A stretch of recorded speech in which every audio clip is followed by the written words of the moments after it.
सुरुवातीपासूनच भाजप डाव साधत होती, याची थोडी थोडी कुणकुण आमच्याकडे आली होती. पहिल्यांदा 6 लोक घेऊन ते 5-6 दिवस बाहेर होते. सोनवणे, काही त्याच्यामधले आमचे लोकांचा त्याच्यामध्ये बनुटीचा सदस्य वगैरे असे 6 लोकांना ते घेऊन गेले. त्यावेळेसच आम्हाला शंका झाली, पण मी दुःखामध्ये असल्यानंतर मी त्याच्यामध्ये इंटरफेअर केला नाही.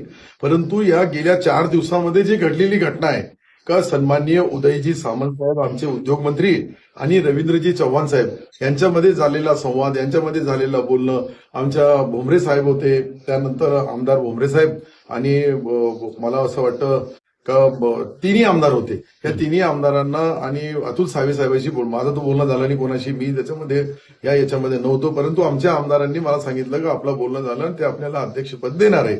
मग काही लोक चर्चेनंतर माहीत पडलं का आता ते अध्यक्षपद मागू लागले. तर याच्यामुळं जे दिलेला शब्द आहे आणि हे पहा, जो आमच्या उदय सामंत सारखे एक ज्येष्ठ मंत्री, एक आमच्या पक्षाचे जबाबदार अधिकारी पदाधिकारी यांच्याशी बोलल्यानंतर हा धोका बसला, याचा मला आश्चर्य वाटते. बाकी काही नाही. त्यांनी कधी सुरुवातीला सांगितलं तर तुम्ही तुमचं करा, आम्ही आमचं करू, संपलं काम.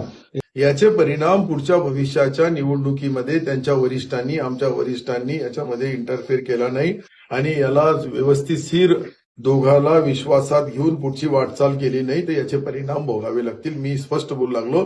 शेवटी जिल्हा परिषद ही जी निवडणूक आहे ही अनेक वर्षापासून भारतीय जनता पार्टी आणि शिवसेना यांची कधी युती राहायची, कधी नाही राहायची. परंतु शिवसेनेची सत्ता सातत्याने महापालिका असेल, जिल्हा परिषद असेल, या ठिकाणी या संभाजीनगर त्यावेळच्या औरंगाबादमध्ये स्वर्गीय बाळासाहेबापासून ही जी परंपरा आहे त्या परंपरेला धोका बसलेला आहे. आणि हे जे त्यांनी जी आमच्या सोबत जी गद्दारी केली त्या गद्दारीमध्ये विश्वासघात झाला. मी तर पहिल्यापासूनच बोलतो विश्वासघात होणार आहे, विश्वासघात. ते म्हणे नाही तुम्ही चिंता करू नका, सर्व वरिष्ठ लेवलवर चर्चा झालेली आहे, आम्ही त्याच्यावर बिंदास राहिलो आणि याच्यामुळे तो धोका बसला. या धोक्याचा आता वरिष्ठ नेते जे निर्णय घेतील त्याच्यावर पुढची रूपरेषा आणि दिशा ठरवली जाईल.